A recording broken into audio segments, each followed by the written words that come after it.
I'm joined by my friend, my companion, the one and only 20-time champion, multi-world champion. This guy's an absolute animal. Give it up for the one and only Patty P, a.k.a. Yakes. Let's get away to the chat, ladies and gentlemen. How we doing? What's going on, Pat? It's good. It's good. Another day. Another day, Another another show. dollar. Another day, another show, Pat. You know what I'm saying? It's just, we're going to be very, very busy with shows these next, once this season starts, Pat. We're going to be grinding this stuff. Absolutely. I think a lot of people in the chat want to see you stream, Pat. You might need to whip the stream out every once in a while. You know, maybe a little Yeah. late night vibe for an hour or two, you know? It's definitely possible. I think with everything that's coming together in the next couple of weeks, gonna figure out how that looks and what my schedule Yeah, looks like, and we'll bro. go from there. We might need to see some egg streams coming in. But not just Pat is the only one joining us today. We also got Ben J. Nassim. This is producer Ben. Ben, how you doing today? I know you don't like to talk, but we'll keep you we'll keep you here. We're gonna ask you some questions, Ben. We'll bring you in every once in a while. Listen, I'm vibing a busy work week, Tom, but we got a 3-day weekend coming up, so I'm excited for that.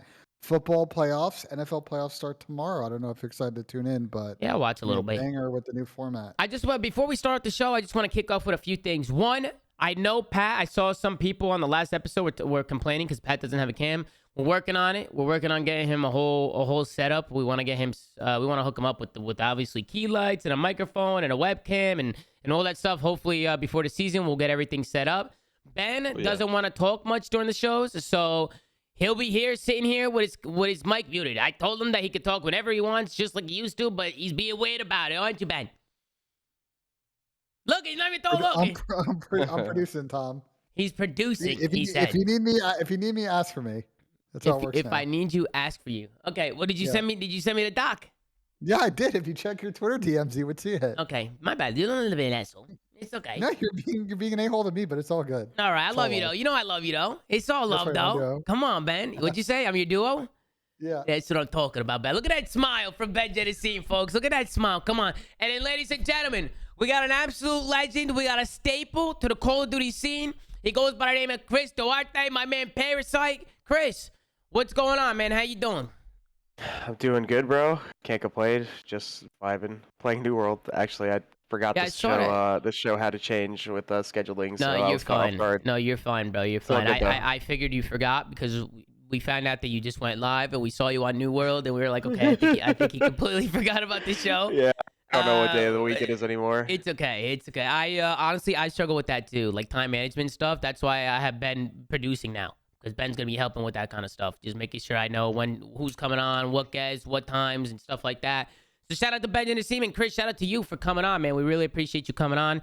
Obviously, recently, you took a step back from competing, which I'm going to be honest with you, was a surprise to me, Chris, because I just know how passionate and how much you love the game. I know how passionate you are. I know how much you've been working these last couple of years trying to get yourself back to where you want to be. And to see you tweet something and just kind of end it all shocked me. I didn't expect it, but before I let you speak, I do want to congratulate you on an amazing career. I think things have definitely changed in the Call of Duty scene the last few years, and I know it's been really tough and really stressful, and I definitely want to talk to you a little bit about it. But what drove you to the fact of just releasing that tweet and just saying, you know what, I'm done?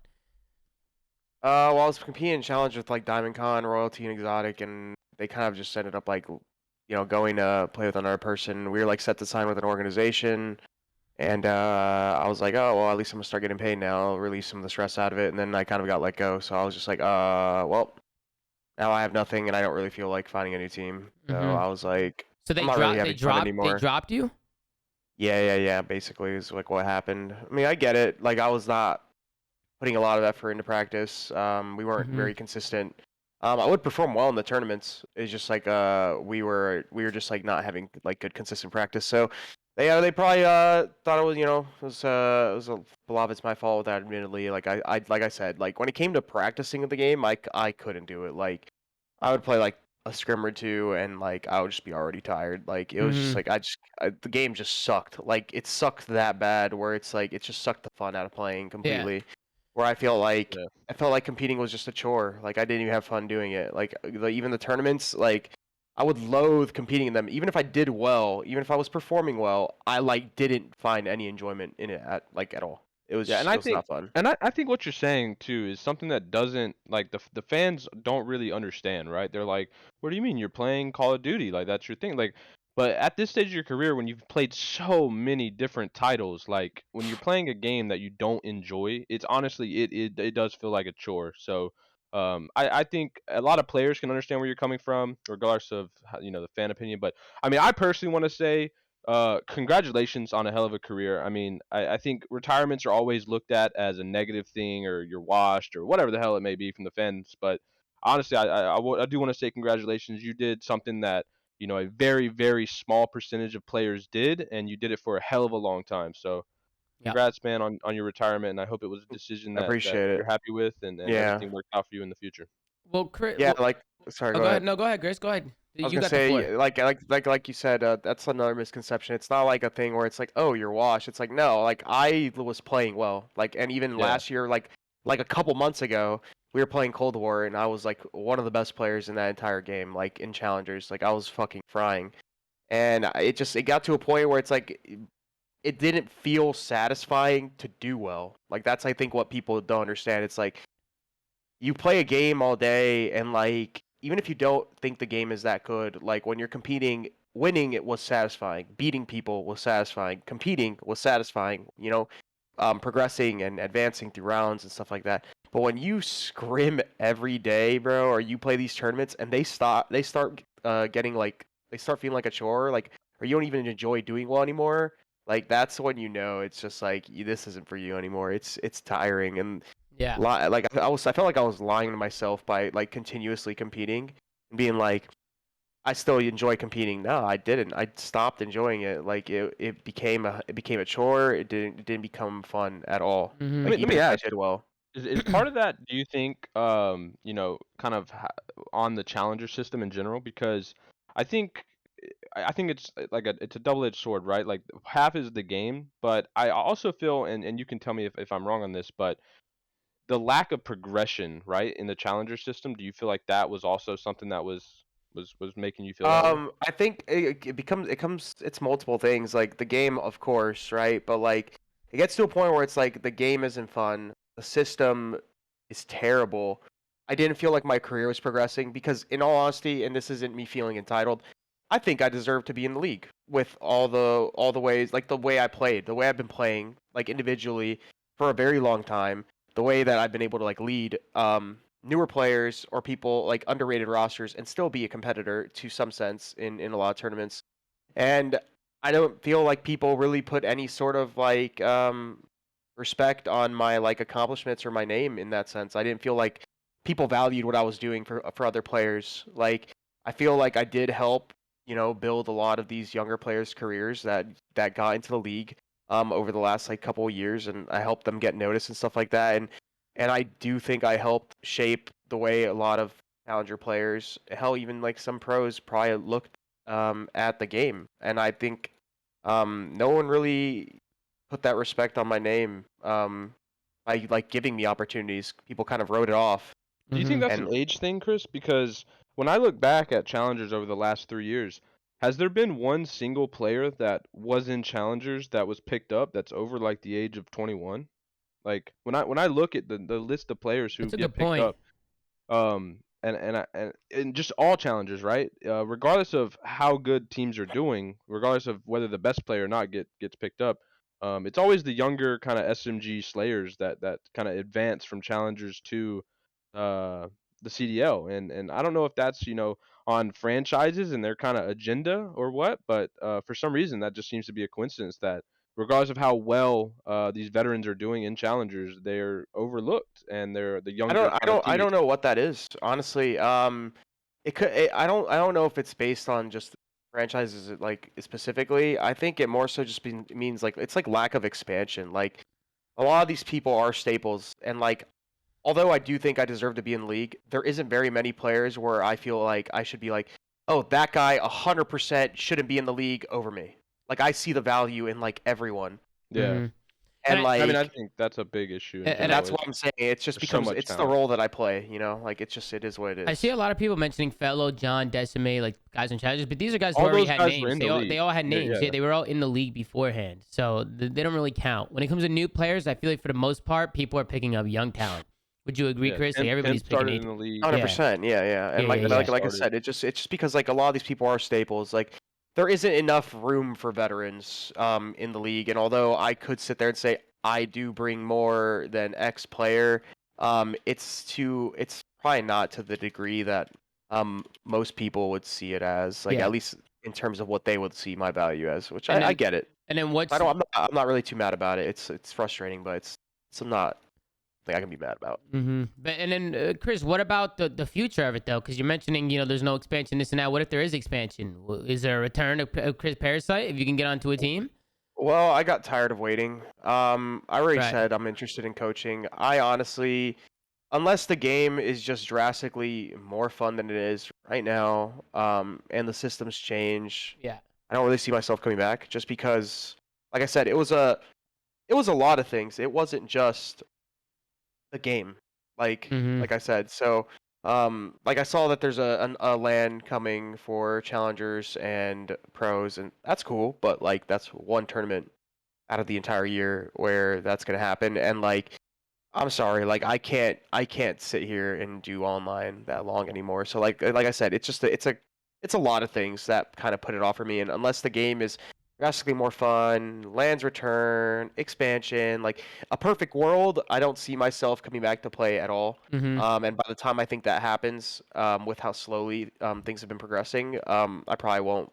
I'll probably be out of the scene for too long before. Do you think you're that all more happens. likely to come back as a coach or a management role if it's available instead of a player? If this perfect world occurred where there was expansion and stuff like that, and there was an It'll opportunity? depend. It'll depend on how these next few weeks, maybe months develop.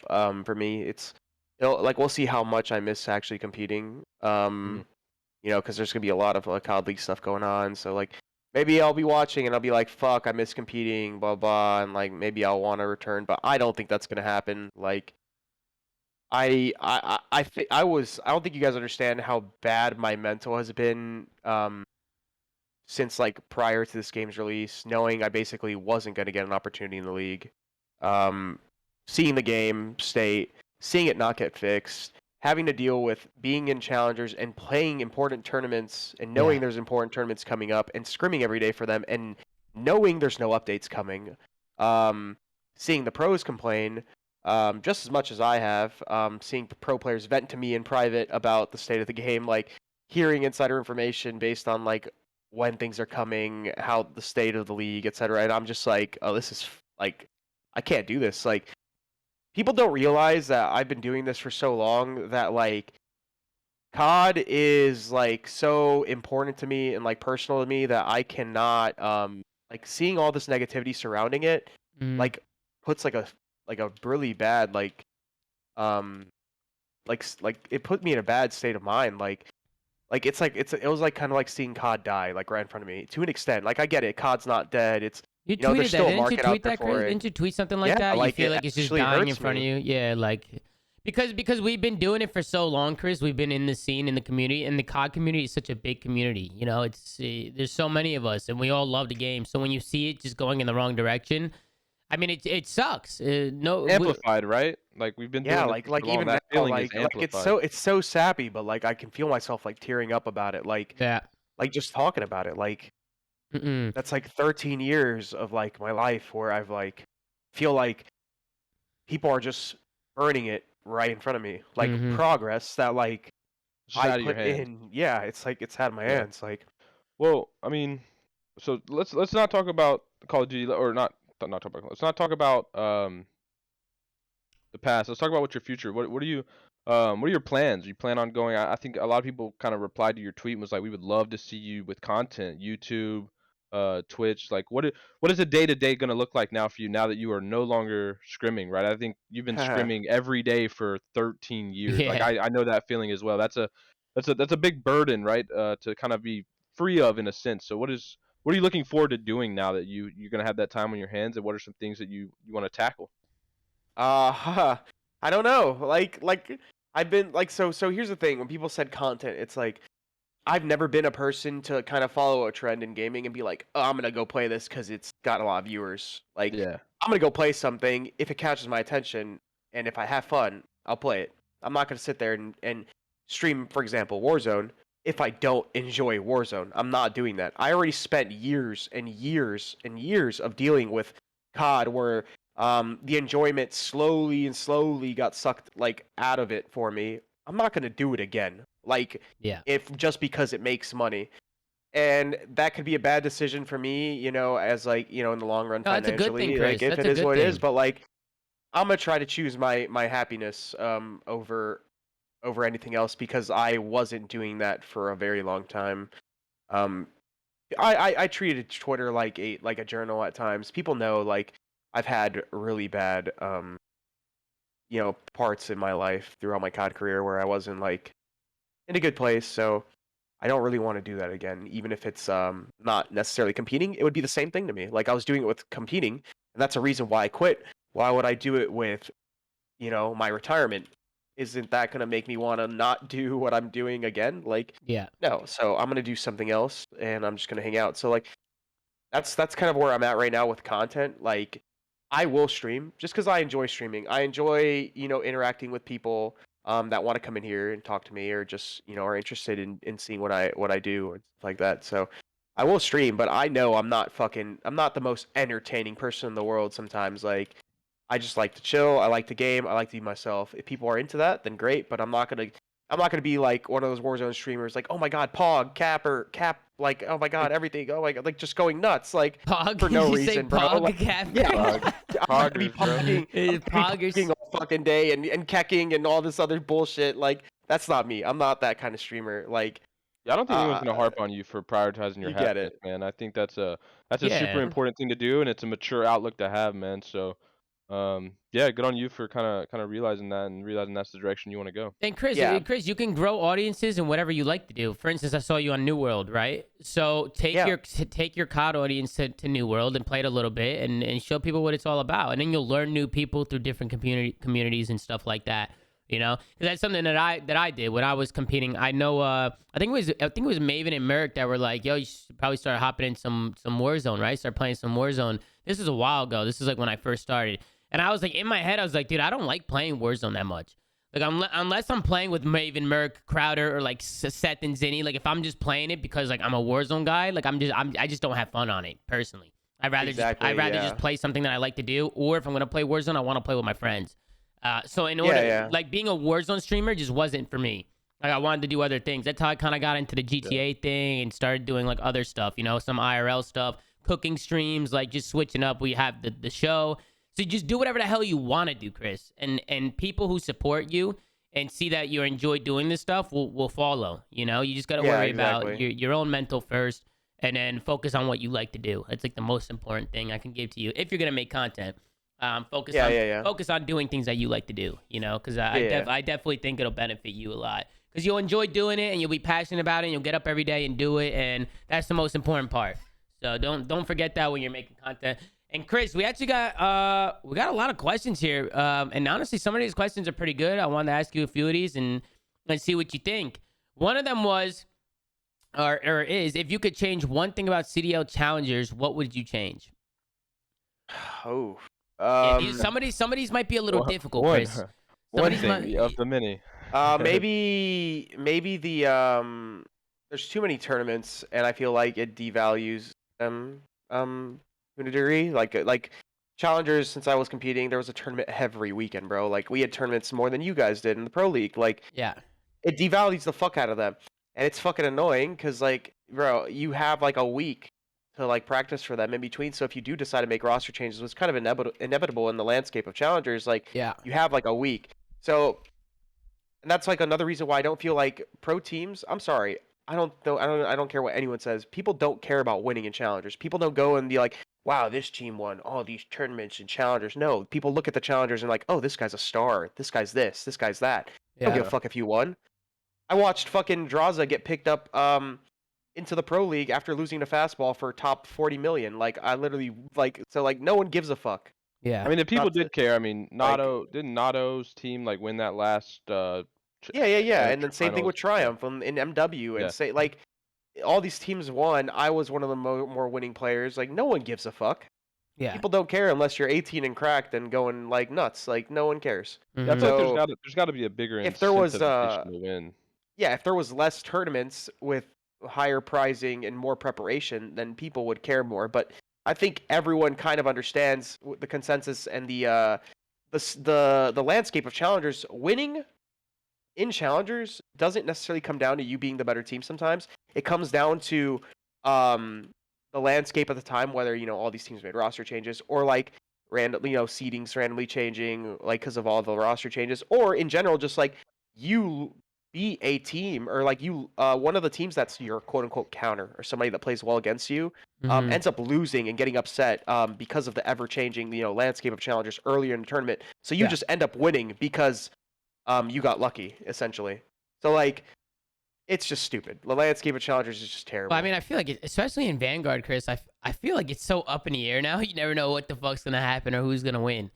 Especially it because could be because it's early in the game, but it could be early in the game, but there's no third game mode. So right now it's just kind of floodfest in a hard point, right? And people sneaking through for squad spawns and an S&D. So it can pretty much. And we know how half and half S&D is. We know that's pretty much 50-50.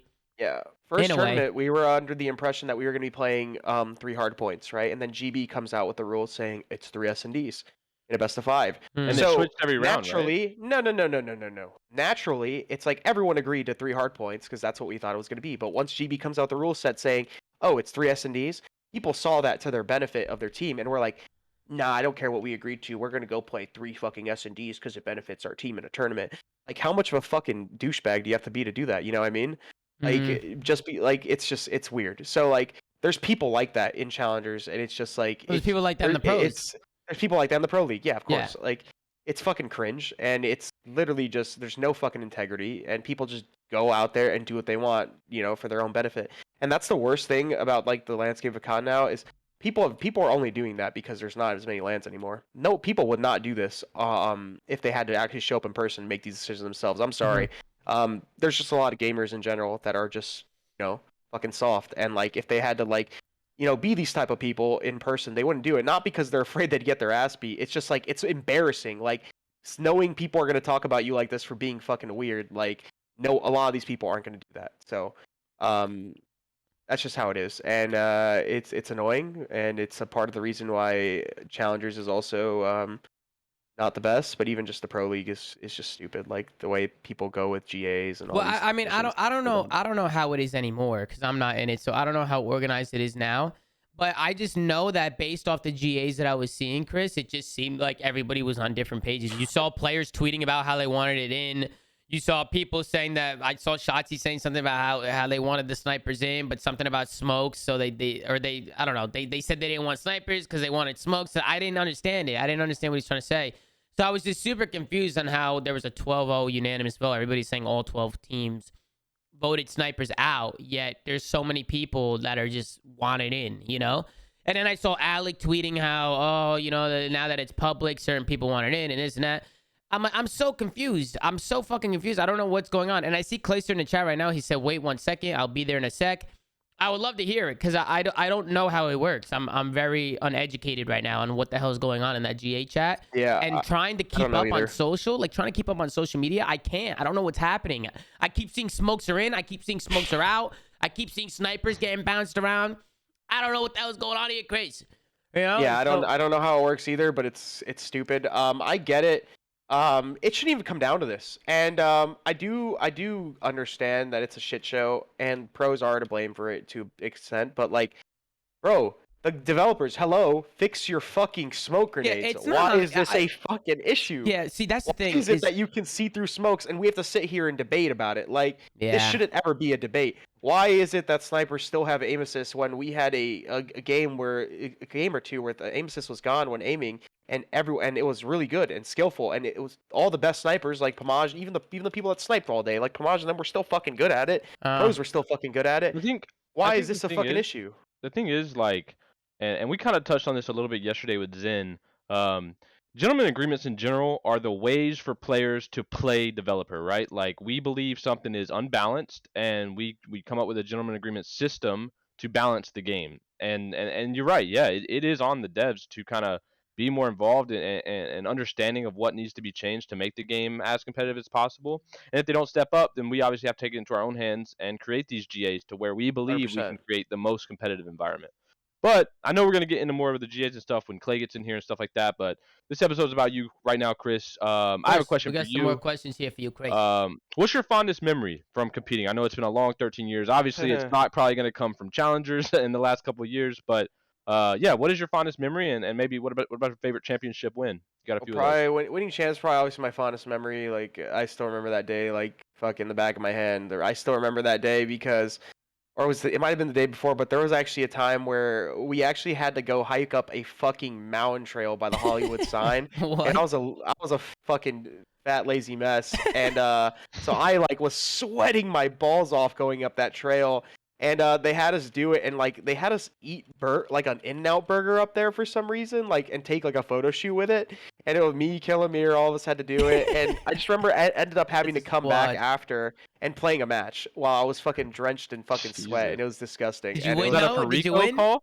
Yeah. I think it was one of the ones we won. It might have been for Wait. top 3, but or no, it was the day before. It was the day before Sunday. Now I remember. So yeah. But anyways, it's just like little tidbits of like that tournament were actually really fun. I still remember calling my mom after we won. All the good stuff. So obviously That's winning nice. champs, as cliche as it is probably my favorite memory. No, it's That not and the cliche. choo-choo train. The choo-choo train Oh, yeah, from from the UMG. Epsilon. Yeah. Those were fun ones. Yeah, good time. What was the other question? Good times. That was it. Your fondest memory and your favorite championship Yeah, win. you hit kinda it. answered. You Oh, hit it. yeah, I mean, we got a lot of cool. questions here, though. Here's a really good question I want to ask you, Chris, because I feel like you might have a good answer, but it might stump you for a second. What is any advice you have for aspiring pro players? Any tips for anyone looking to compete at a Challengers LAN for the first time this year? You have any advice? I don't know. So I've talked about these questions on stream where people are asking me like, how do you get started challengers? What's their Yeah, advice? it's hard. Bro, do you understand the landscape of challengers and landscape of everything is so different that like nowadays than it was like way back in the day? I grew up with the COD scene.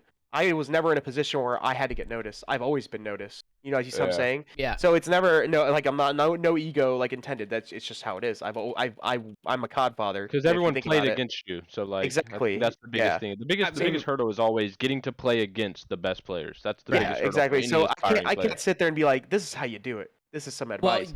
you I have don't to know make what the noise. fuck. If I was in your position, I don't know what the fuck Well, I would do. I can probably help a little bit with this because if nobody knows who you are, you just have to make some noise in front of the right people.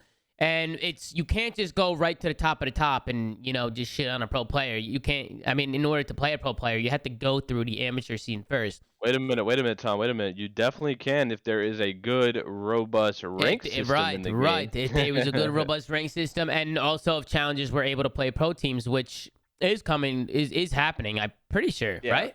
That's happening. Yeah, It's the to- top and 4, I believe. Wait, Top actually, 4. now think about it, I actually do have a piece of advice. Don't be afraid to speak up and be yourself because this is the thing about people in general. Everyone, don't be a fucking dick rider in this scene. Like don't be another fly on the fucking wall. If you're an opinionated individual, fucking say your opinion. If you are good, like be humble, but like have some personality. Be your fucking self. Be memorable. Don't be just like anybody else. Like that's the worst thing you can do because if there's one thing that has kept me relevant for this long, it's been my personality. I've always been an outspoken individual. I'm still good and I was good and all that stuff, but like if there's one thing that allowed people to never forget anything about me is that I was, I would speak up. I would Yeah. say So what your- I had to say. Your advice is Oh. kind of find a way to stand out. Yes, exactly. Gotcha. And Yeah. the easiest way to do that is just to speak, man. Well, yeah, Be be yourself. yourself. Don't and let people trample all over you. Right, and, right. That was what I was gonna say. yeah. Don't let people trample all over you because Well, speaking of, Go ahead, Pat. Go ahead.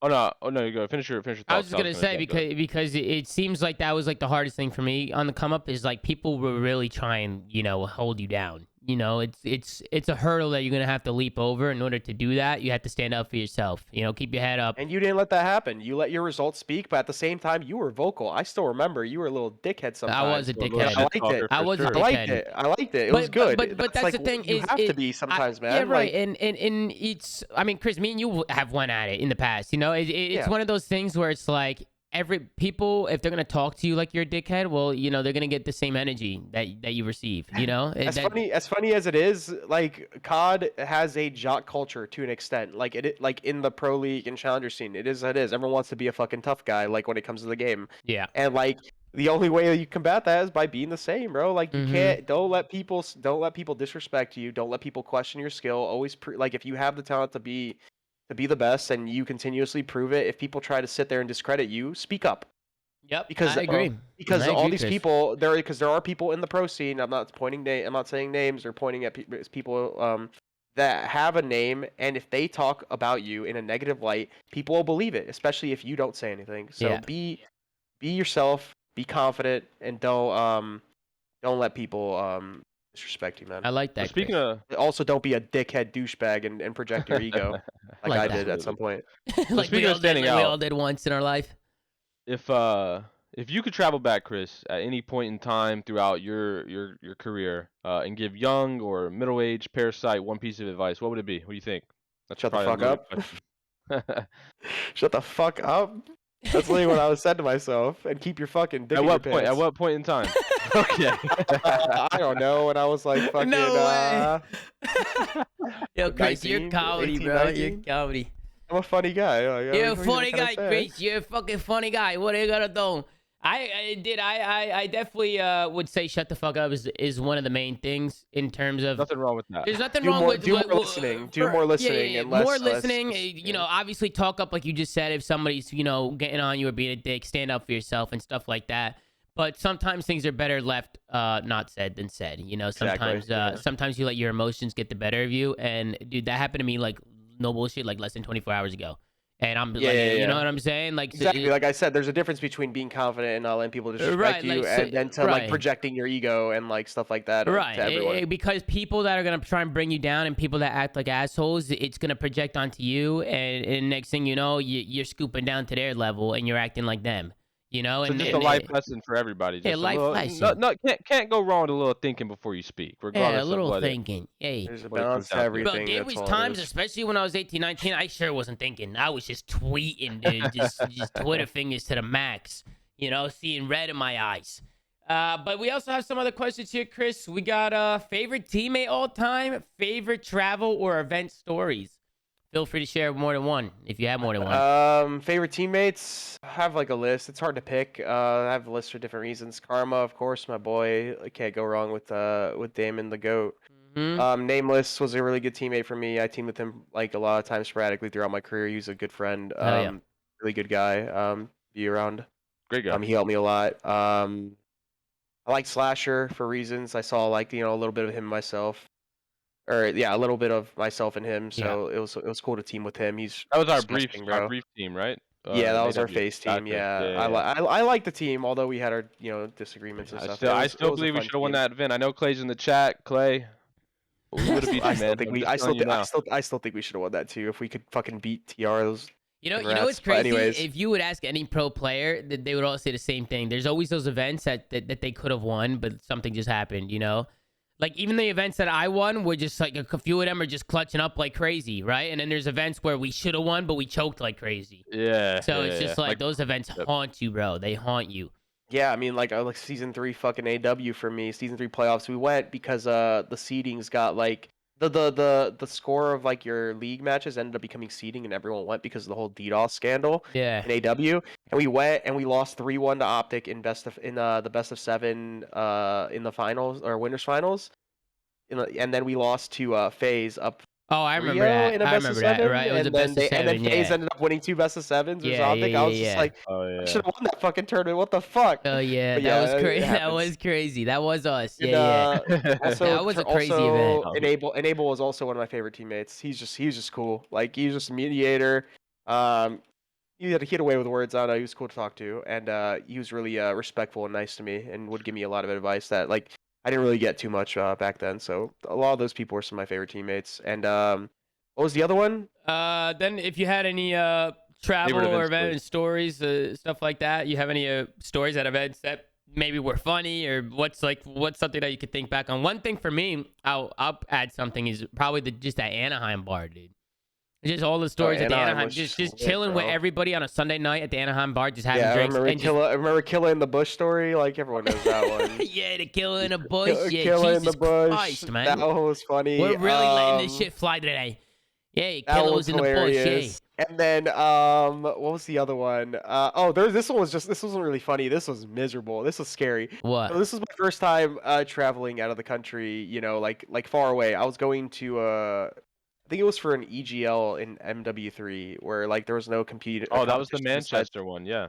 It was one of them that I went to, and I got stuck in. No, I think it wasn't EGL. It was Insomnia. It was the Insomnia tournament. Oh, that's the one with your Liar and Nameless and Dio, right? Yeah. So I Yeah. went to that tournament, and I ended up either my flight was booked for the day after, so it was booked for Tuesday instead of Monday to leave, and I thought it was booked on Monday, so I show up to the airport, right? Oh, And this is damn. back then when I was broke, so like I had nothing, like I couldn't even contact like people because I didn't have like phone service, like the proper phone service for like overseas, and Yeah. so I went there and I got stuck in the airport, and like I had no idea what to do because my flight was for the next day, and I was just in the airport all day, Kicked getting it for on like the 24 hours? internet.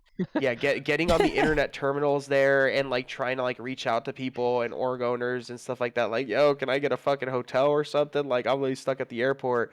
And it wasn't until super late that I ended up contacting a guy that worked for like a European org that helped me out, and he got me a flight, or not a flight, like a room at a hotel Yeah. overnight to sleep in. But like, bro, you know how fucking scary that was? Like, I was literally at the airport. I felt like I was just like gonna get lost or Yeah, you die had or no something. idea Like, where to go. Yeah. bro. I was like, what the fuck am I supposed to do here for Yeah, an you were like entire day? 18, 19, first time out of the country. Yeah, I was at least like Yeah. 18. Yeah, like I was just like, dude, what am I supposed to do? And it was so sketch. Dude, I still remember that to I've this had day. so many stories, Chris, in the airport where just like flights are getting canceled, you're staying the night, everything's closed, like you don't know where to fucking It's a go. stressful You experience. gotta You're find a sleeping in hotel. a terrible chair and you're just Yeah, fucking miserable, dude. Oh, that's the worst. That's the absolute worst. Now I'm a full blown entertainer, dude. When I'm stuck in an airport, I'm fucking live from my iPad. I was last time I got stuck in the airport, I went live from my iPad. That shit was funny. Yeah. But we also got some other questions. We have, what will you miss the most from competing, and what will you miss the least from competing? Well, I missed the most LAN events. Like I saw that the LAN event got announced for the AMs pros, and Pro-Am. I was like thinking to myself, like, maybe if the game's good, I might try to go to it or something like later in the year. But I like wasn't, who knows. Other than that, like that's probably what it'll be. It just lands, and then for what I like the least, or what I'll miss the least, Miss the least, yeah. Scrimming? Scrimming. Oh yeah, just scrimming bro. every day, just getting on every day and just scrimming was probably fucking miserable. Yeah. Yeah, I was the I'll same miss- way. I'll I was the miss same least way. for sure, bro. Like I got to a point where it's like, bro, I get it. There's like little niches and things I can learn about maps here and there in COD, but I felt like I knew everything. Like I felt like no one's gonna teach me something drastic in terms of the fundamentals of Call of Duty. The only reason I'm scrimming isn't for fundamentals. It's literally to just learn nerdy shit and the map. And like that's all Just it getting was. reps, So right? Just exactly, reps and getting is reps. really So all it you was. get to a point in the year where you're like, no one is teaching me anything. Why am I scrimming all these dog shit players when they just know less than I do? I feel like I'm teaching them. Why am I playing? Yeah. So yeah, like yeah. that's the point I would get to every single year. Like it's just like, what am I doing? There's like a I don't wanna cycle play. once you reach that point in that title, like once you're playing a new title, you hit that that threshold of where you've learned all you're gonna learn for that title. That's for Exactly, and anything like each year. everything else is just random nerd shit that either changes in patches or little map tidbits and stuff like that. But Mhm. overall concepts and spawns and all that stuff, I understand. Like I've been doing it for 13 years. Trust, I understand. Yeah. It's hard to You- fucking get out of that. Yeah, 100%. And before we go into the last question, which we kind of asked, kind of not, Ben, let's get you involved a little bit, buddy. Unmute that microphone. What's good, Chris? You know, Yeah, you see let's this go, guy go, muting his good. mic now. He doesn't talk on the shows anymore. He just wants to Boys, be. lead. He wants to be producing, behind I'm the not cursing scenes, anymore. man. Come on, man. You producing. You already sent me the questions. Let's talk a little bit. Ben, you got any questions for Chris? Come on, it's a staple. It's a legend, bro. I got one question. We've asked this a couple of times on this show, but I don't think we've ever asked you this, Chris. Like, are there any players you wish you would have teamed with throughout your career that you never got a chance to team with? Yeah, Crim. Like we never actually officially teamed, and we've been friends Overrated. for a long time. I like playing with Crim, so definitely him. Interesting one is if I had a better relationship with like Scum, probably Scum, just because he's another legend. Besides that, I don't know. I mean, these are newer players, which I probably would never got to team with, but obviously, the Sims, the Abizis, like, teaming with players that are that good and like I wonder how easy the game would have been, like playing with those types of people. Seriously, like yeah. how fucking easy could the game be playing with them? So like those are just interesting, people I obviously never got to team with. It would have been cool. Yeah. Seeing how that dynamic worked. I feel like you named some pretty good. For me, it would probably be Scumped and Crim too. Those are probably like my top two, and Simp and Abeezy. But like, why wouldn't anybody say Simp and Abeezy? Those fools just run around, But I almost teamed with Scump and Crim once. That was we cut it close. We cut it pretty close a little bit there. If Chris, one more question. If you could travel back in time and give it, hey Ben, you gotta work on your grammar here on some of these questions, Ben. Oh, whatever, man. No, you don't know how to type a sentence. What would you give young Parasite? Any advice? What would you give to a young Parasite if you were talking to yourself? You already asked me this question. You already asked me this Remember? question. Hey, you didn't even cancel. Well, no. No. See, He had a two-part. He was shut the fuck up and keep his dick in his pants. Yeah. No, okay. We did pretty much ask that. Those two questions are kind of similar, Ben. All right. Well, listen, Chris. I do want to say I wish you the best of luck moving forward and anything that you plan on doing, man. Obviously, the COD community is going to support you regardless, man. You're a staple to the scene, man. We'd love to have you still involve yourself in COD, especially if there's some rank play coming out. Maybe me and you could, and Pat and Ben's kind of ass, but we could play some rank play. And we could grind a little bit, and even if you want to come on some shows, if you want to come on some shows. Yeah, I'll definitely. I think I'm gonna be doing something with Deserto in terms of Call of Duty content, but I'm always down to hop on the flag. Like I said, I'll be paying attention to the scene. I'll be watching the league matches and stuff like when I have time. So I won't be completely out of it. I'm still looking to try to potentially coach as well. So like, in the future, if anything opens up, I'll be looking for opportunities and stuff like that to still be involved in esports. I'm not done with esports completely. Like hell, maybe I'm sitting here and I'm doing variety stuff, and a game comes out and I really enjoy it, and there's competitive scene. Maybe I end up competing in a different game. Who knows? I don't know. I'm not gonna close myself off to anything. I'm gonna do what I enjoy in the moment. I'm gonna look for working opportunities, and whatever I end up finding enjoyment at, maybe I'll try to make that into making that into like a career path. So who knows? Hell yeah, dude. Hell yeah. And listen, a couple questions coming in from the chat, but I feel like I already know the answers, Chris, because I know you. Favorite COD title? I'm going with Black Ops 2. I feel like that's your favorite. Yeah, that's the cliche. Black Ops 2, of course, is my favorite, but one of them that I had underrated fun in was definitely Advanced Warfare.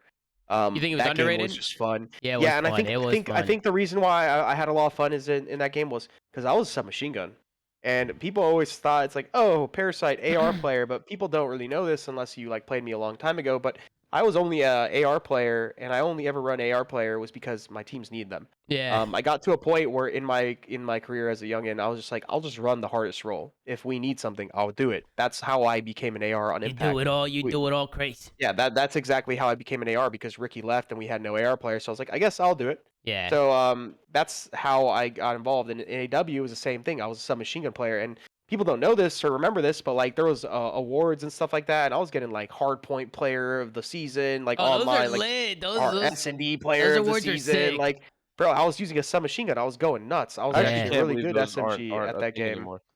Yeah, so like that's one of those reasons is like I got to run SMG, I got to get fucking cracked and go nuts, and like people were like, "Oh, Parasite AR player," like, nah, bro, I was doing it with a submachine gun. It was so. Hey, it was bro, so much fun. Chris, you make Scuff Team of the Week. Nobody's talking to me. No, I make Scuff Team of the Week. Fuck off. I'm an animal. I'm an absolute animal. Those awards are fucking comedy, dude. I gotta go, guys. Like you're good. I know you had to go. Do you remember sharing a pull-out couch with me in I did. one hotel room in Chicago, and we built a wall of pillows? It was one of the most comfortable nights of sleep I've ever got. Was that RNX? Couch? Yeah, it was RNX, Roughnecks, and then Roughnecks. Bro, I've had like a 13, 15 man hotel room with like Too Quick and like Regrets, like all those people back in the day, like. At Raleigh, and I got second that tournament. I was really sleeping in a hotel room with like 13 people, like sleeping in the bathtub, bro. Yeah, bro. Back in the day, vibes were unmatched, bro. Yeah, it was. But anyways, I gotta go, but I'll be around. So if you guys ever need me for anything, or I'll hop on any of the shows you guys want. I got plenty of free time, so yeah, man. Take it easy. I'll see you guys around. Hey, Chris, I appreciate you coming on, bro. Thank you so much. Congratulations on a fire-ass career, bro. Thanks, homie. Hell yeah, I'll dude. talk to you guys later. See you Appreciate later, the bro. love. Later, brother. Take it Take easy. care. Later. Bless your hey. Take care. Bless your hey. Yay. Listen, ladies and gentlemen, we got the Imagine. one and only Clayster to chat. Clay, what the fuck?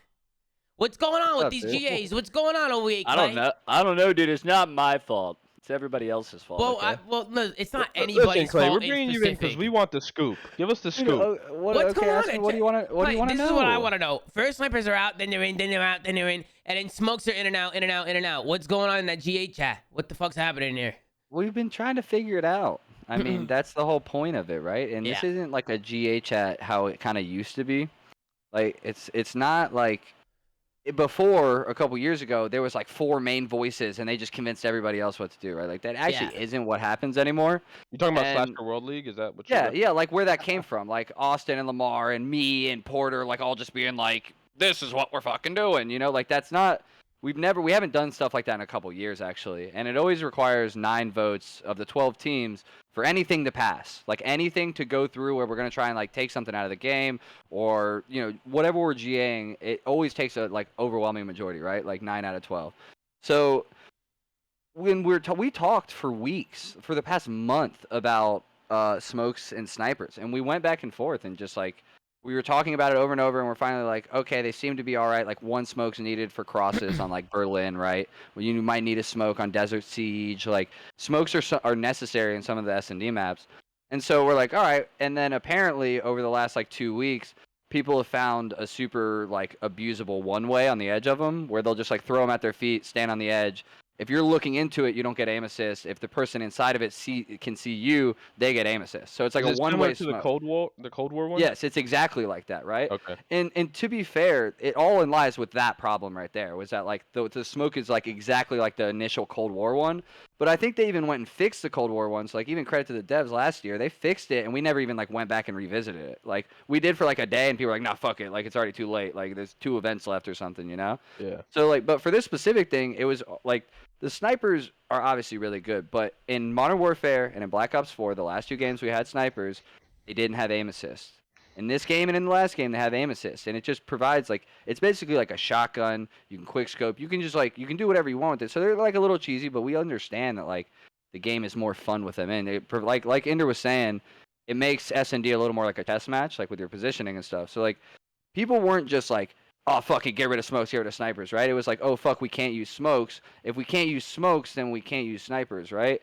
And then we took a vote, and Dylan Envoy is the one who stepped up to the plate and, like, actually called the vote. It was like, yo, we're done talking about this shit. Let's just get your vote in what you want. And, like, we have the screenshot. I've sent it to, like, all the coaches have it and everything. And, like, some teams voted, like, all 12 down said snipers out. Like, 100% on the initial vote. Like, every fucking team said no snipers, right? Some And teams then- kind of have been like fudging the truth by saying on the first vote they didn't vote yes. Yeah, I mean, like, well, some, like, apparently there's been some, like, discretions where, like, somebody's vote was taken when it shouldn't have been and they didn't mean what they said. And, like, I don't know the specifics because I didn't even start playing until, like, Yeah, a but week that's ago. that's bullshit, right? That's bullshit. If What? your team, somebody on your team made a vote, then you were aware of it. Like 100%. all Like 12 teams made a vote. we take the votes and we have to know who voted. Like Dylan took them all, like not anonymously, right? Like just like, yo, all 12 teams vote. These 4 teams voted. We need these 6, right? And just kept spamming the chat until eventually everybody gave their vote in, right? Because like that's the hardest part is getting everybody to fucking vote. And so then we had them on. We're like, okay, it's like 12 snipers out. So snipes are out. Smokes are like 2 people wanted in, and then. As soon as it happened, the next day is when all the shit went on Twitter and everybody started freaking out about it. And then we just started having another discussion about it after we had already had like 3 weeks about it. And so we're just like, fuck it. The But that- Kickoff but the- Classic, but it's like a testing phase. Like, we'll try it. But, like, Yeah. if the smoke is abusable, we can't run smokes, right? And if we can't run smokes, we can't run snipers. And that's the only point. But I Well, feel here's my like that question. GA chat doesn't work, Clay. I feel like there's too many heads in there, to be honest. But go ahead, Pat. There's no other way to do it, dude. Like, Just there's have like, somebody just go through one team one by one and just see yes or no. Just give them a yes or no on certain things, and then they add it up. It should be unanimous. You should even know mean, who's it voting sh- for what. It should be anonymous. I agree, but like it was one of those things where like Envoy is the one who stepped up to the plate to even get the ball fucking rolling on it, right? Right. Like it's not like something where even like this is planned. It's like, okay, we've talked about this forever. Envoy's just like, fuck it, I'll keep track of votes. Let's go. Like, you know, it's like I'll be the one to fucking do it. There's nobody like we have CDL representatives and stuff, but like even in terms of map set, like we've been deciding the map set. Are we playing control? Like we're deciding all of that in the same chat. It's not just like it's quiet, and then it's like, yo, this shit's busted. We're fucking getting rid of it. You know what I'm saying? Yeah, It's like yeah. we're talking about the game 24/7 in that fucking chat. And that's like, that's all one of the us. problems too. The fact that it's January 14th, 2022, the CDL has a launch event in a couple of weeks, and we're deciding on maps and modes and what should be GA'd and shouldn't. That should be months ago combos that are already polished. But that's a point, another point in itself. But my question for you is, obviously, when the shit hit Twitter, right? When Intel called you, tweeted it, or whatever, what was happening in the chat? Who was backstepping? That's kind of my question. You said Envoy's the one who started the chat. How did that start to people start running back and saying, oh no, my team didn't vote for this, when obviously all 12 teams committed to yes, get rid of it? Yeah, I mean, I don't know. Like, I don't like really get that involved in it anymore. Like, I don't speak and like try and like persuade. Like a couple years ago, everybody was just trying to be biased as fuck, right? Like just get whatever they wanted to benefit their team in or out, right? It's like none of that really happens anymore, and it's kind of just like people ask my vote, I ask my team, I talk to my team, and come back and give our vote. And like that's all I do. I have no fucking idea what other teams do, and it seems like there's a disconnect with the reps of the teams and the rest of their team. Or it's one of those things where it's like the org then talks to the team after seeing this and being like, yo, you guys should get snipers or smokes in or whatever the fuck it is, you know? Like, there's a lot of different influences. I don't know every specific person. And it's not like Dylan started it. It's just like he's the one who eventually just like called like, yo, let's just keep track of this because it's a week out. Like, we're a week out. We need to know what the fuck we're playing, right? Mhm. So are the reps all players on the team, not like coaches or staff members? Yeah, Is it all players? it's all the players, yeah. Okay. I wasn't just sure because think- that could cause a disconnect sometimes with I coaches have and players. a But I have a question for you, Clay, and then I have a point. So like, did you ever read? I don't remember what GA caused. This is back in like December of like 2020. So this is like this is the beginning of the Cold War season. Did you ever read LAG analyst Doug Liebs? He put one of those like Medium posts together about GAs and like his thoughts on like what he thinks the issues are. And his proposal was essentially like it's too absolute of a process right now. It's also not anonymous. And there should be more of like a temp ban into like a this is clearly not working permanent ban structure. I don't know if you ever had a red chance to read it. No, If I not, actually can read it did. to you. Yeah, I did. I know what you're talking about. It's like, so number one, the anonymous thing, right? So the only reason we don't do it anonymous right now is so we know what teams still need to submit their votes, so we can like pester them, because it'll take like days. Like it'll take 4 days for a team to come back and actually give their vote after we already had like 6. So we need to know like, okay, we're missing Texas, Toronto, Minnesota, and like, you know, we just need to know. And like, I'm sure there's ways to do that, but it's not something we put a lot of thought into because we didn't really like people's votes. Like as soon as it gets to 9, like something gets 9, people just don't care, right? They're just like, okay, it's already voted out, it's whatever, right? So Yeah. it's like there is a bit of persuasion there, and I'm not agreeing with it, but like if it hits 9, then your vote necessarily doesn't matter, and then they start trying to persuade like a 4th team, one of those 9, to be like, all right, keep it on 4, so then it's not overwhelming, right? Like, so it works both ways in the terms of how like You a just described how non-anonymous shit politics works. works in real life. That's Yeah, basically how yeah, governments it's, work. it's Yeah. basically just everybody persuading each other. Everybody's talking to each other under the rug, you know, trying to figure out what's But going it's on. like in reality, teams have your vote. Like every team has their own vote, and they can go and like and cast it how they want, right? Yeah. And I agree that like the banning of things ends up being way too permanent a lot of the times, and half the time it doesn't do anything. Like we ban stuff on the subs, and it does, like they just put on another attachment. It does the same fucking thing. It's like half the time we're just trying to like figure out what we can do and like how we can do it. But in reality, it's like bringing something back in the short life cycle that the game has. Like, okay, the game's been out 2 months, right? Like, we're having our first kickoff in a week, and then our first like actual tournament shit in 3 months into the game. And so we have approximately like 6-7 months to figure out what we're playing, right? It just becomes super difficult to like keep bringing and changing shit in and out like that when the lifespan of the game is 6-7 months, right? Like, well, that's why we need to start this shit earlier. We need to be figuring out maps and rule sets before the game comes out. This shit needs to be like hit the ground running, kick off a week into the event, first major a month into the game, and then we like actually can figure out a meta for the year instead of just being like, nope, we got 6 months, here it is, you know? Yeah. And Ben, kind of talking on Doug's thing, because I do remember reading this, I don't think that solved anything, because his proposal was just change it from a player bias to a coach bias. And I think that's still going to exist. And I think, if anything, I mean, yes, we're now getting more, ex-pro players becoming coaches, but before that wasn't necessarily the full case. And I personally believe, even as I've played 10 years of competitive COD, I still think I would rather have pro players decide what's best for the game, because they're playing it day in and day out, and that just changed the bias to coaches to players. And his other big point was that it's too fast. And I think there's just nothing we can do about that, right? With the cycle of our title, the season ends in August, right? And it really doesn't start till February, and we don't really some games launch and we're waiting on like the Title 1 updates which come near Christmas. So like you really don't have a window of time. The only real fix to any of the GA issues is to be in studio pre-launch, during beta, during possibly late alpha, where you can actually identify some of these issues, because there's no chance in hell that if a pro players went to the studio in April or May or March or whatever, they would find these one-way smoke issues. They would find these manipulations that exist in the game that eventually arise, once teams have scrimmed. Yeah. And it's the same thing. That's really the only fix on the scheduling of it, because yes, GAs exist to hopefully devs will then rebalance at some point and we can kind of reverse our decision. But I've been playing 10 years. Clay, can you remember when GAs actually got reversed? It was a very small amount of time. Like it's happened very few times where things actually changed. Count them on one hand, dude. Yeah, within the life cycle of the game when we're playing. And if they do come, it could be a week before a major event. You can't make that change on that quick of a timeline. So Yeah. that's the real issue. It's always been an issue. Another solution is, I think and this is on Activision and the studios, but there needs to be a neutral council that exists of whoever it may be, ex-players, ex-coaches, ex-people that have been involved.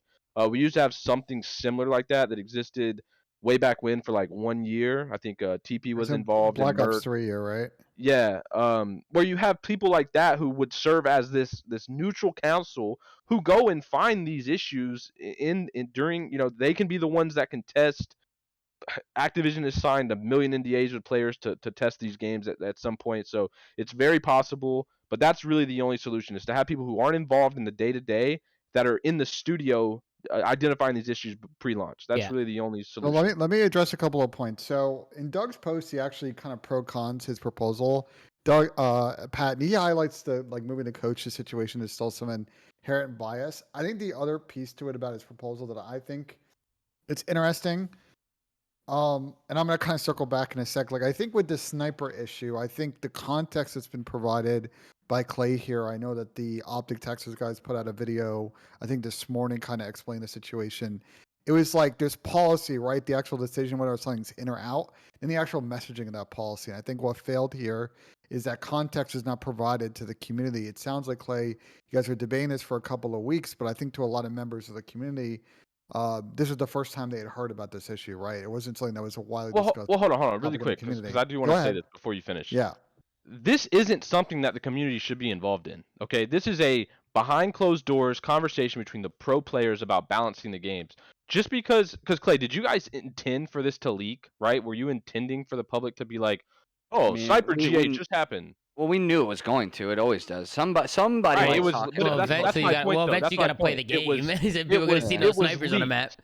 That's my point. It was leaked. This wasn't like you guys' intention to let people know.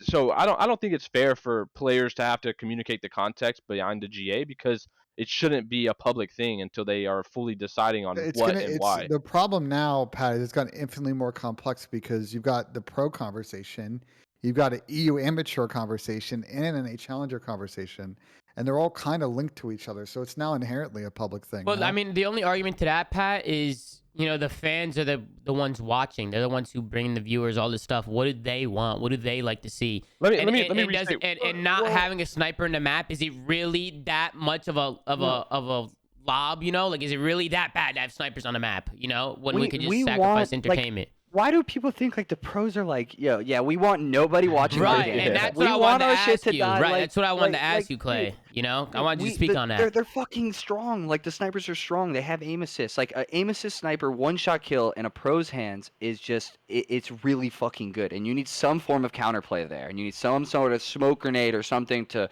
cut off their line of sight to be able to cross, to prevent that super strong aim assist from prevailing. And it's it's just, we want to be able to use them. When they didn't have aim assist, we used them. In Modern Warfare and in Black Ops 4, that's why you saw those clips, because a sniper wasn't as easy to use as it is right now. That's why we didn't have them last year, just because it was so easy. It's the snipe is just one of those things where, it provides the awesome moments, right? And it does provide a layer of depth to search. but like in some situations it becomes like whoever sniper is just on wins the fucking map, and I don't think that should ever be decided like that, you know?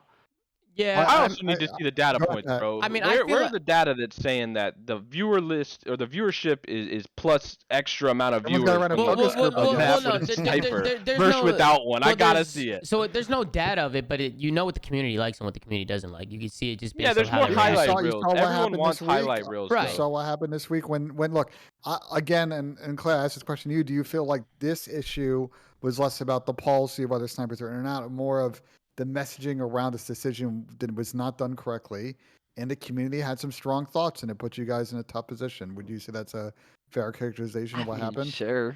Dude, like everyone just trolls half the time. Nobody wants to take the like responsibility for the decisions and stuff and being like the reason or the cause for all this. Like it's like how you were saying in here, like a lot of people just like to be the fly on the wall and just like do it. And like that's like the role that a lot of us have taken, and like is it our job to make this stuff public? Is it our responsibility to share with everybody else that like we're trying to do stuff that makes it bearable to play the game? You know what I'm Absolutely saying? not. Like Absolutely not. we're It's trying not to on do the any bare proportional minimum to like play the game at a competitive level. Like, you know what I'm saying? Like that's like playing Smash Bros with like items on. You know what I'm saying? Like it's just we're not trying to make the game less watchable. We're trying to make it more playable, which in turn should make it more watchable.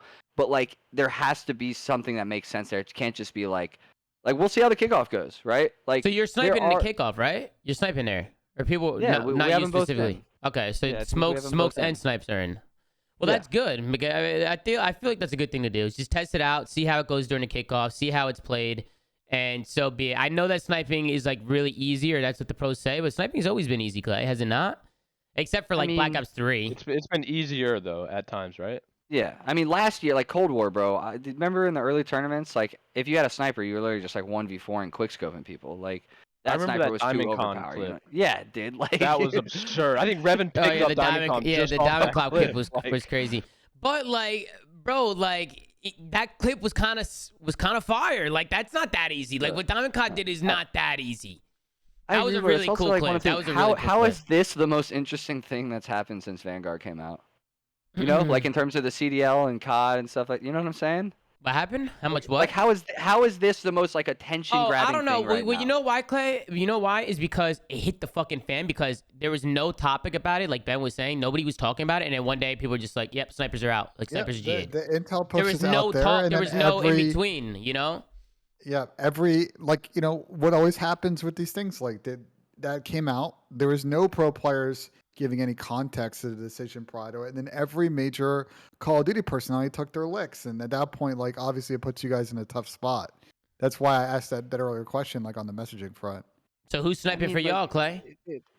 I don't know. Well, is it time for me to bring it back, dude? Yeah, Shit. bro. Bring that shit back. They'll run it back. Here's kind of my thoughts. What happens if you go to the kickoff and you guys snipe and you feel as competitive players it is absolutely broken? Like it's so easy. It's way too big of an influence on the map. You guys finish the kickoff and you decide, hey, this isn't going to work for us in the current state. It needs a balancing, whatever. And you say, yeah, we're going to GA. And then the community's just going to be mad because they lose their highlight clips. Like that's just not like that shouldn't exist, that dynamic. I agree it shouldn't exist, but like at this point, like we can't really be taking just like blows to our scene, right? Like we can't afford like for me personally, everybody else, like all the younger guys should be fucking terrified of this shit, dude. Like they should be the ones that care the most. Like, you know, it's like if this goes another 2-3 years, whatever, like, you know, I'm at the end of my fucking career, almost 30 years old, right? But like this shit genuinely, like taking hits, like if the community is so upset about something like this and it'll actually affect viewership to the point where like you can see by the stats, like less people watch because snipes aren't in the game, right? Then obviously we would have to consider that. Like that's something we genuinely would have to think about. And I don't agree that dynamic should be there, but like at what point is it better to make the game worse to make the viewers happy to gain that viewership back, right? Let me ask you, yeah. do you actually believe that's going to affect viewership? Me personally, no. Okay, thank you. I just think wanted to ask. nobody- There's no way. nobody that plays question- Vanguard. Yeah, but it's not. There's- It's not about the viewership though, too. Though it's also just what the community finds entertaining. You want people to be happy. You know, you want the community happy. But you got to understand You know it from what I'm both saying? sides. It's a lot better now hearing Clay talk about it from a professional side of things, rather than just see on the timeline, oh, snipers are GAs, pros don't want snipers in the game, and then everybody flips the fuck out. Everybody starts tagging me to run a fucking show. I'm like, what the fuck's going on? You know, so there's definitely arguments on both sides. I just feel like with everything that is going on and how unentertaining it is, it's like the least we could do is just throw some snipes in there and make it entertaining. You know, at least in But this S&D. is I like like watching at a more snipers in S&D. but Tom, at a more macro level, like step back from this whole situation from this week. Like this has always been the existential question with GAs, right? Like at what point, or is it about making items competitive at the expense of taking the game too far away from what people play outside the box? Obviously, in an ideal world, the outside the box version is very competitive. You don't have to make adjustments. But the more adjustments you make, the farther it gets away from that. And we've seen with not just Call of Duty titles, but Halo's had this issue in the past.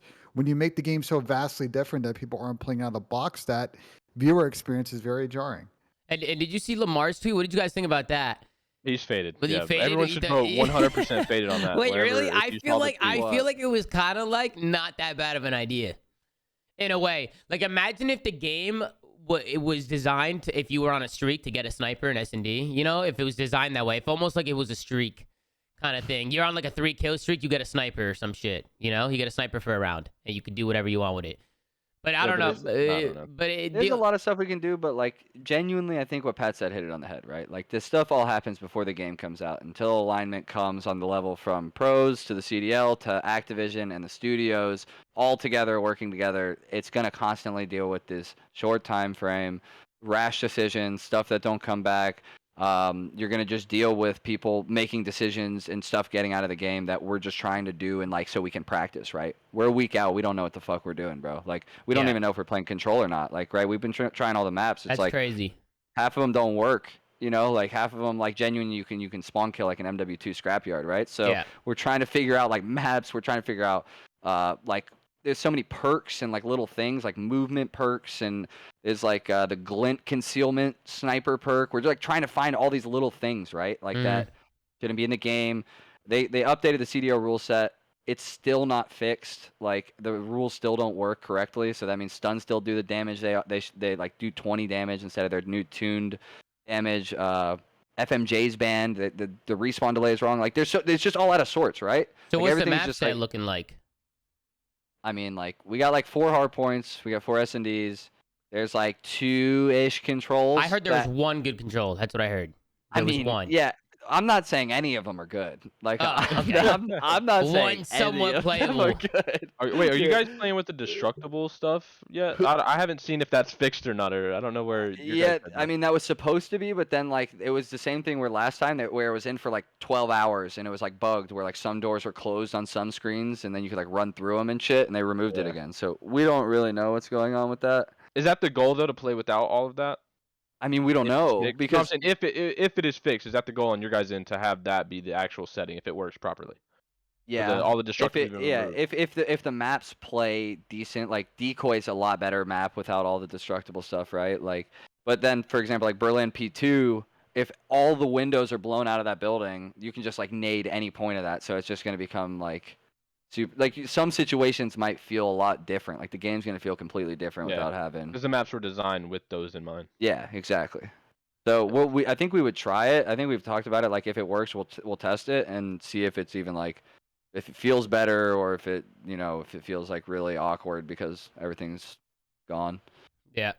I mean, listen, at the kickoff, so we will be seeing snipes, we will be seeing smokes. I don't know what it is about the smoke grenade as to why they can't fix it. I don't know why it's always broken. Is it that difficult to fix?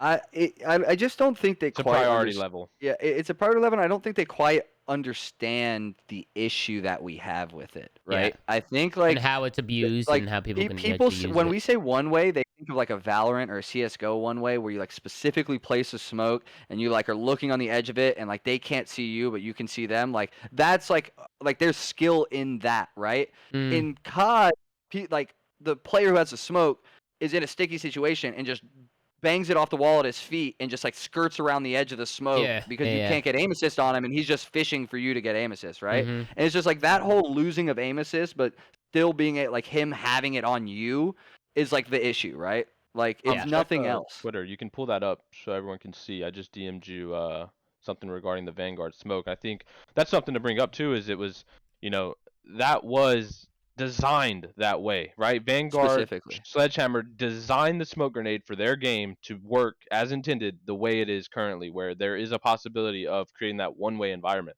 And I think that's part of the issue too, right? Is you're wanting them to revert a change that they specifically designed to be a certain way, and so they have to understand why and what, and then figure out how to fix it, right? So I think that's part of the problem too, and what's causing, I would assume, the delay. But that's just an issue in itself, right? Like if there were pro players in the studio, that would have been an immediately, hey, this isn't going to work at the competitive level. These are the reasons why. This is the issue it creates. We had this issue before in the past. You should look at stuff like this. But that's the problem. So I don't know if you can bring it up, Tom. But Yeah, I'm getting it right now. I just had my scenes are a little fucked up, but I'll just go right I here. saw somebody say like, why not just ban one ways? Because like that's not how that works. Like people will do it accidentally, and then if somebody accidentally does it, then the other team's gonna lose full and be like, that was a crucial moment of the game, and you one-wayed me, and then they're gonna do it, and then it's like dude, you can't ban like an action that could accidentally happen in the game. You know what I'm saying? You can't. Like Just- people would freak that's how the you fuck that's out. what happened with snaking, and then you Yeah, run exactly. those situations, and then you get Cell memeing it and FaZe Clan memeing it for the rest of the time, right? Like you can't GA stuff that just is going to happen, right? Like you're gonna accidentally one-way somebody at some point in time, and then someone else is gonna be pissed, and vice versa. So Now it's just like hockey. It's like enforcers in hockey are just like enforcing just accidental action. People are just making stuff up on the fly. Austin said, "Thanks for the tips, Devs." He says, "Thanks for the tips." And like I want to also like say like I truly don't speak for all of like the reps or the pro community and shit like this, right? Like I've been very disconnected with all this stuff, especially the last 2 years. Like I try and not just like put unneeded energy into all of like the game being the way it is, right? And just trying to fix it. It's usually like I go in the chat, I just like catch up on everything everybody says, I offer my bit, and then like that's it. So like there could be other pros who genuinely have different ideas of how this functions and stuff, but from my point of view, that's how everything works, man. And we're just trying to like make the game like playable. You know, we're not out to like kill it any more than it already is. Like it, dying. The pros don't like, want to kill it. The pros don't want to kill it. That's for sure. We especially like us, like me and shit, Austin their careers and all of us, rely bro, on it. like Why would like the I mean, pros want to kill the game? like especially like a lot of us older people who built this shit. Like we don't want it to die. Like we built this shit from the ground up, from like literally nothing, like playing in fucking online $500 tournaments to now it's a franchise multi-million-dollar thing, and we're just trying to like we just wish the game was good. Like, straight up, dude. So like you guys are you guys excited at all to play at the kickoff? Like I mean, how is Scrims, have they been that bad? Like honestly, No, I mean, like do you think there's gonna be some good events this year and some good things for Yeah, people to watch? Like, yeah, I feel like dude, we're still gonna have good moments and bro, good games, and the best of the best is still gonna be the best of the best. You know? it has nothing to do with that, bro. Like you're getting the CDL, you're getting pro COD, and like there's always gonna be like, dude, we have entertaining scrims, like where shit comes down to the wire and everyone has 60 kills, bro. Like like shit. Everybody's got 60, bro. Shit's gonna go wild. Like trust me on that. But like the main thing is like you're always going to get the authenticity of like COD players, right? And that'll always make it entertaining, and we're always going to try. And I just want like everybody else to know, like, this shit means a lot to a lot of pros. I mean, this is everything they know. This is all I know. This is all I've done my entire adult life, dude, is play pro COD. It's like the only thing I want to do is see it succeed and be at the level everything else is at. And we're all just trying to get there, right? Like however we can. Yep. Well, what do you think about your matchup? You're going against the newly announced Boston team. I don't know if you saw the flank the other day. How are you feeling? I'm intimidated by one of their members. Capsule? Hey, Capsule, Oh, God. that guy's ready to knock anybody out. Bro, if that guy's Just across stick, stage Crim on him, easy peasy. dude, yeah, Crim's gonna have to sit near him now, man. I'm excited to get to playing again, especially being in Texas Esports Stadium. That's literally 20 minutes from my house, so I don't gotta travel or like fly or anything like that. We finally got some more stringent testing rules for the pros, something that like the public didn't really know about, but like something we're excited about now because we're in a pretty shitty landscape right now with live events. But I hope we still have fans. I'm still not sure. I don't even know if they're changing that or not. I think we're having fans like as of right now. And yeah, man, I think honestly like the kickoff is going to be a little rough, just figuring stuff out. Like the LAN environment always struggles the first event of the year, and so I'm kind of glad the first event isn't like major one. I'm glad we're having this kind of kickoff on LAN just to figure out all the kinks, get the like solid state drive swaps down, the PC integrity checks, like just the flow of how everything's gonna work this year. So Yeah. I'm excited to just get back in the saddle, dude. It's been fucking months since I played a match that mattered. Like literally, like almost half a year since I played a match that mattered. Like that shouldn't be the case, That is but wild. Yeah. I'm Wow. excited to get back in the saddle and start playing some shit that matters. Hell yeah, dude. I wish I could watch party the predictions? fucking thing. Well, of course, Clay's gonna say he's gonna win. What do you want him to predict? You're Yeah, gonna Clay, get- give us some predictions, bro. We No, haven't. yeah. I haven't seen the top team Bro, scrimming. I haven't like- really been able to watch Yeah, it. What's nobody your scrims. what, Or going nobody into this? streams. What would you kind of give your loose top 4 going I mean, into this? everybody's baseball fucking good, dude. People are like randomly, we'll like shut out a team one day, and then the next time we play them, they like smoke our shit, right? And then we see them like split maps with FaZe, and then beat Optic, and then do this, and it's just like every team we've played has strengths and weaknesses, and I honestly like genuinely anybody I feel like could win this first event. Like obviously you're strong contenders. Like Optic looks really good with how they're working together. FaZe looks really good. Toronto, we just played them today. They're looking phenomenal. Like they've already figured out the game on another level than other people. So like, you know, we're just already starting off with like the best teams being the best, but then everybody else I feel like genuinely has a shot. Yeah. So a lot yeah, of upset potential. of Yeah, I course. genuinely feel like I wouldn't be surprised if somebody like Paris wins the event, right? Like the people they've been grinding, right? Like if one of these teams who literally there's teams playing on like Christmas Day, New Year's Eve. It's crazy, Like dude. there's been teams grinding, man. And- So and I that's the genuinely feel thing. like I don't want like an underdog team to win, and people are like, it's just Vanguard. Like it's Vanguard, and they discredit their win, which is gonna I feel like it's, gonna happen. dude. Like a It's team gonna who's probably happen. shouldn't win is gonna get cooked, saying, "Oh, it's Vanguard. They got lucky. This and that." Like I really want to see me personally. Like my opinions on it, I feel like there's so much talent now. It doesn't matter what game you're playing. Like everybody's gonna be really good. I disagree, Tom. Like last year with the Kickoff Classic, like all the upset winners got a lot of gas after those wins. Even though that was purely a one. No, but that wasn't Vanguard. You know what I'm saying? No, I know what you're saying, but like I think the community's like kind of moved past that like immaturity phase. I think people understand that this is an event where people have been grinding months for, and yeah, it's a single limb tournament, like anything can happen, sure. But like if you end up winning this thing, you have to beat at least a couple of good teams to get there. So anyone that makes that run or makes a deep run is probably going to get the props they deserve and that good momentum going at the beginning of the season. Yeah. and I'll be like, pissed if anyone does the opposite of that. Pred looks really good, by the way, from Australia. Like he's already looking pretty That, good. that whole pickup for roster, Seattle, that dude. whole roster's been looking good now. Seattle, haven't they Yeah. just been looking good in general? Like they've been playing Yeah. pretty well. At I least see that's Sim what I in here, heard. bro. Dude, Sim and Kyler are a force on the map too. Like them boys be Well, running. well, think about it. Go, Clay, that's what I'm saying. Go through every single franchise team. There's only 12 teams. Go through them. They're all top of the line. You got 2 really good subs and 2 a flex and an AR. Honestly, like every team is pretty stacked with some really good Yeah. players, and that's because talked we got about no this, expansion. We talked about this in the offseason. This was the one offseason in Yeah. COD where like all 12 teams kind of realized, hey, this roles thing's like kind of important. You got to make sure that you're good either way the game breaks. And so most teams now have a pretty good 2-2 split and can deal with the faster or slower meta by having. Well, I think more a big players. problem of that though, Ben, was the years before was or the initial year was 5v5. Everyone was locked Yeah. to a 1+1. There wasn't much flexibility in the first year. You went to a 4v4, and then now you're year 3 where there are some people that were available to actually make moves and teams could be formed with freedom. So I think you finally got those kinks knocked out and got the roles situated on each team. My only thing I'll say, and I've said this multiple times on the flank, I understand that the transition from Modern Warfare to Cold War, but there is no excuse for so many teams in MW picking up ARs, especially main ARs, as their sub that year when 10. To be teams fair, were 12 each and I will say this, when we tested the game, we didn't have all the guns available, and it was very AR heavy, very AR Which heavy. is fair. The game was. I remember what Gunfight was like the original beta or the alpha in that game. They got released first, and obviously it played pretty slow.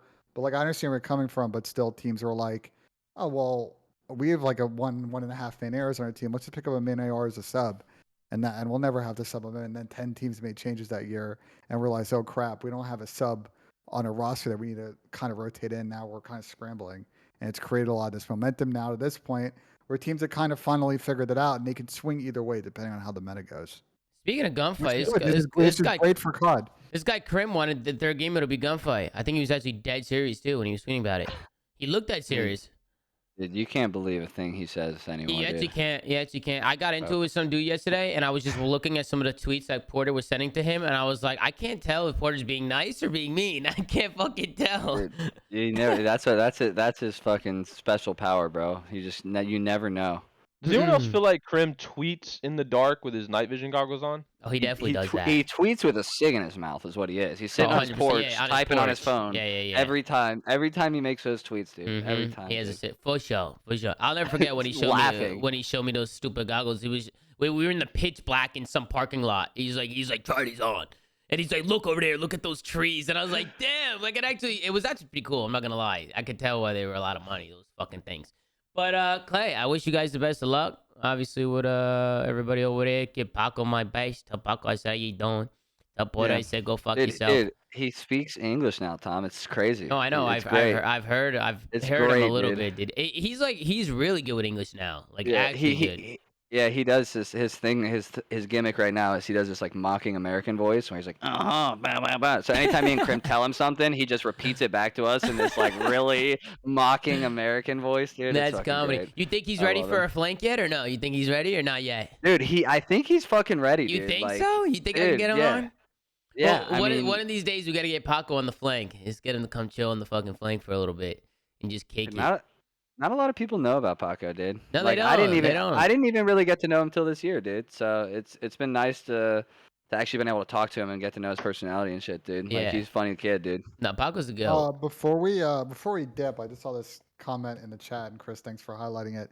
CDL regular season schedule got released. Clay, any matches that you're looking forward to on that schedule?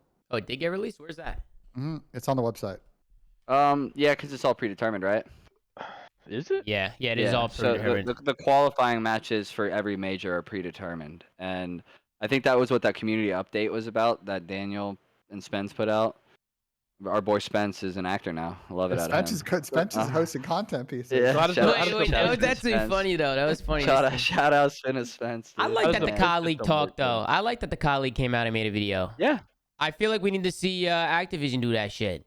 You know what I'm saying? Or like some of these other big dogs, like the developers or something. Like it would be cool to see them actually get developers on camera and have them speak about some of the issues and see what they're doing to fix it. Because right now it seems like nobody's doing anything. That's what people are flipping out. Yeah, that's just risky because I think that happened for Modern Warfare and things were said that weren't very well received from the competitive community. Because they said stupid shit. Yeah, I mean the CDL like fixing the stuff with every team at a tournament. The predetermined match schedule. While I disagreed with at the start, we got it kind of broken down to us in a way where, like, for example, we played last year. We played London like 5 times, right? In the qualifying matches leading into the majors, right? And then we played other teams once, twice. That's what I was gonna say. I remember the initial launch. It was like some of the best teams played each other one time. Like FaZe and Dallas didn't match up in pool play last year one time. They literally didn't match up in pool play last year one time. And so that's what this predetermined schedule kind of does. Means you play every 9 teams twice and 2 teams 3 times or whatever the fuck the math ends up coming out to be for 20 qualifying matches. And it ends up being a little more fair, right? You're playing like sometimes you might have a group like I think for our major 3 we have like Optic and FaZe and Toronto or something. It's like that group's going to be pretty fucking hard, right?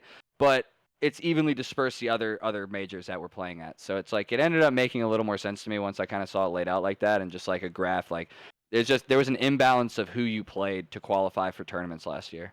Yeah. Well, Did players have any input with that? Go ahead, Pat. I was just gonna ask you, Clay, real quick. No. Did the players have any input at all last season, going into this season, about the adjustment to the format? Yeah, I mean, we always give feedback. We always have feedback meetings. A lot of these decisions for the CDL and stuff are way above our heads. So these are like ownership meetings with the CDL and Activision that like our ownership has to talk for us, and we don't really have a seat at that table quite yet. Gotcha. It's like in the sense of like our ownership is our voice, right? Yeah. So like looking at the schedule, Clay, looks like you guys are doing a little bit of a West Coast swing to start things. You're playing Seattle, Yeah, I see that. LA Thieves. It's like a traditional thing in sports, right? East Coast team, you go on a West Coast trip. Anyway, now you're going to also close out though with looks like probably 2 huge matches. You guys versus Boston, and then you guys versus FaZe in that last week. Like, what are your thoughts on that initial schedule you guys have for the first stage? Yeah, man. I mean, I genuinely have. Like, I don't know. It's super tough to say and how to rank these teams, right? Like, so Paco went back to France for like 3 weeks, and we kind of took a little break. We were just like playing like very loosely, and we only came back about a week ago. So like we've played all the teams pretty much once now, almost all of them, and it just seems like it's day to day. Like I genuinely feel we could show up and look like the best team in the world one of the days, and then the next day, like somebody loses full over one thing, or the game fucking does some bullshit, and then spawns you out and yada yada, and then it's just like, then you just get horked on the rest of the day. So I genuinely feel like Vanguard's one of these games where anybody can win. Like anybody can win a bocage, dude. Like genuinely, if you're turnt and you're cracked enough, you can win a bocage. Like Tommy could hop back on and win a bocage right now. Like, I'd get super cracked. You just you're run getting the around. mix, dude. Yeah, dude. And honestly, it looks like fun, but it's not the most competitive thing. That's for sure. Oh, it is fun in the sense that like you're in the sauce, bro. Like I Yeah. have an AR and I'm sliding around my pistol out. Oh, Just yeah. fucking Wait, I zipping gotta around, dude. Hold on, let's Austin, not act Austin like said something in the Tom. chat. Pat might have a chance versus me on Bocage. Austin, were you in that tournament? Because I was shitting on somebody on Bocage. I think it was you. Me, Paco, He and called it bumcage. You whatever called it whatever my bumcage. lineup was. We were shitting on you. Hey, Pat, how'd you play in the Thieves tournament? Because I don't remember. Solid. Me and Tommy were just having Tom our was way. Yeah, actually, we're having our way, Pat. We were. I was That was having rough. a We, day. we have seen Tom on the game. Tom, you logged in like months after you retired on Garrison and tucked a bunch of people in Pro 8s. I remember. Yeah, I right? remember that. Well, I was doing okay. I wasn't tucking people in that much, but No, the, you were hitting rounds. but Don't the underguess the yourself. 100 Thieves shit, yeah, I was turning up there. That's for sure. But our team was OP as fuck though. Our team was so Yeah, OP. we were. Yeah, we Our- were. I don't know how that team even happened, but that was It fun was though. me versus you guys. Like, it was like, what the Whoa. Nah. Whoa, calm Well, no, down. see, calm down. Matt That's not Matt right. messed up because he picked two main ARs like first. Yeah. Yeah, he picked you informal right away. He should Yeah. have picked either Tom or probably just Tom. Yeah, Tom with one of those. Nah, I was an underrated pick, Dave. That's just shit. Oh. But I told Tom part of the event, I was like, Tom's gonna be the swing. yeah, you did say His that. Well, there's teams. no sub players in there, you know, so it was So fun. you're I gonna hope we face- do that again. Honestly, that was pretty fun. I kind of like that. It was a good Uh, show. I had to pick Crim first. 'Cause I knew he would go hard. And it was That was easy for like me a- because I live 10 minutes away. So I just kind of drove there. I know everybody else had flights, but for me, it was late. I just drove 10 minutes, played on land for an hour and a half. It was fun as fuck. And then I just went home. I had a Lucky to be blast. stuck in depth. Yeah, I hope but I hope they're planning more and on other CODs. I think that would be the exciting part is going That'd back be to like cool. the older CODs with some of these throwbacks kind of. yeah, I that'd be wouldn't be dope. surprised because I'm sure Matt wasn't thrilled that he lost to you, Pat, and I'm sure he wants his revenge at some Yeah, point. he's probably gonna come out with like a ghost S&D only like land be throwback. so That's cool, probably though. Silence, gonna Mtar. Yeah. Bro, No and GAs. Ghost was so fire though, especially Ghost S&D. Just thinking about like people like watching crosses with snipes. You had people with the smoke grenades and the thermal scopes and the way it was played and the rush. The people would rush or play slow. There's so many different ways to play it. Yeah, I just now we just have all the perks in one category class, and you got to choose if Well, you want to be yeah, quiet well, or listen, naded or stunned that's or another thing cold-blooded too. or- Is like now in Call of Duty, there's way too many perks and way too many attachments. You can't keep up. You don't know what the hell's going on. It's too overwhelming when you get on the game. I don't even know what the fucking run. People are looking at Google Docs now to make classes. Are they not on LAN and shit? Like, aren't people? Yeah. Maybe not anymore. But especially when the game first came out, when I was at the 100 Thieves event, Ben, remember I was looking up Google Docs and I was asking people for their classes. I had no idea what they run. Porter logged on today and told me to put on the pine tar grip. And I was like, brother, what the fuck is that? Like, you know, like there's so many attachments in the game, dude, that like I genuinely don't even know what half of them are, man. Like, Yeah. straight up, No, dude. you actually don't. You actually fucking don't. But whatever. And you don't even know, like, what all the pros are using right now. Like, I wonder if that's the best combination of attachments. I guarantee there's another combination or No. something else out there, like a different gun or some shit that's just godlike that nobody knows about. The issue is you have to spend all of your time finding the exact attachments for the gun that you think is the best gun, and then Right. like you don't have time to go try the Volk or the bar and like try and make it have the best attachments to compete. Like you don't have enough time for Yeah, that. Like you yeah, just got to yeah. get good with like one thing, Yeah, dude. Like, yeah, really. It really is how it is. So it's kind of crazy to think about. But other than that, anybody else got any other questions? Anything else to talk about? I think we should just end the day. It's been a pretty good show. I got one. I've asked this on a couple of shows, and look, I know like always with the way this last time this came up, I think like land functionality is a little funky, but with this game now, and it seems like you kind of get tossed on a deadie every time you queue in a custom game. Like Clay's anyone talked about at some points this season doing any kind of land boot camps. I know COVID obviously is a tricky piece of that, but I don't know if there's any discussion again on those things spinning back up. yeah, it's actually really interesting how land functions on like we don't ever get to really practice on LAN, even at like say at the esports stadium, right? We're still practicing on like Deddy. It's like a Texas Deddy, right? Like how their LAN structure is like it's like its own private like server infrastructure that we don't really get access to like that because it has a lot of like coding of the game involved in it and stuff like that. I know we've had like pro pipelines where we have had paths to play on like higher hertz or dedicated servers like where we could like set them up, but LAN boot camps, like I don't even know. Like it's just been so weird the past 2 years with COVID. Like I haven't even thought about that. Like I'm sure like that would be awesome to actually LAN, like get like 4 teams together and have like a little boot camp because those are one of the most beneficial things to me back in the day. That'd be cool, but I don't think we haven't had any conversations like that. Maybe we should, especially with so many teams being here in Texas. What kind of accounts are you guys playing on when you're at LAN? Are you playing on like pre-provided accounts that you won't ever have access to outside of that environment, or? Yeah, they're Okay, like gotcha. acti_blizz 123, you know. At the _blaze 123. There you go. That's fast. All right, well, listen, hopefully we see some boot camps soon. COVID definitely fucks everything up. At least, who knows? I feel like it's getting worse now again, but I don't know. I don't know much about that Yeah, shit. record high cases, brother. Record high cases in Italy's getting really bad because my dad's telling me about it. My dad keeps telling me how bad it is over there in Italy. So I'm like, Jesus fucking Christ, man. Like, that's all we need is to go to this kickoff and people are getting sick over there. So who knows what's going to happen if people end up getting sick at the kickoff. So we'll see how it all plays out. I feel sorry for the COD League because they got to deal with this stuff. You know, it's hard. It's hard to run events so during a time like this. It's not easy. So you gotta give them credit and show them love for what they're trying to do. But guys, I appreciate everybody tuning in. Ben, I see somebody looking for a putt, man. You got a putt for us or what? I gotta unfurl the mat. You gotta give me a second. Dude, what do you guys think, chat? We getting a putt out of Ben or what? Unfold your mat. How long is it gonna take you to unfold your mat? Probably like 2 seconds. I gotta grab my putter too. All right, go ahead, go grab it. Go. Alright, Go. You do that, and while Ben's doing that, I'm gonna let everybody know. Go follow the flank on Twitter. Yeah, Almost go at follow. Wait, What do you follow, we're close to passing Paris Legion, guys. So if you Yeah, got, that's important, guys. yeah, Go follow the flank. We want to pass Paris Legion. Super important for us.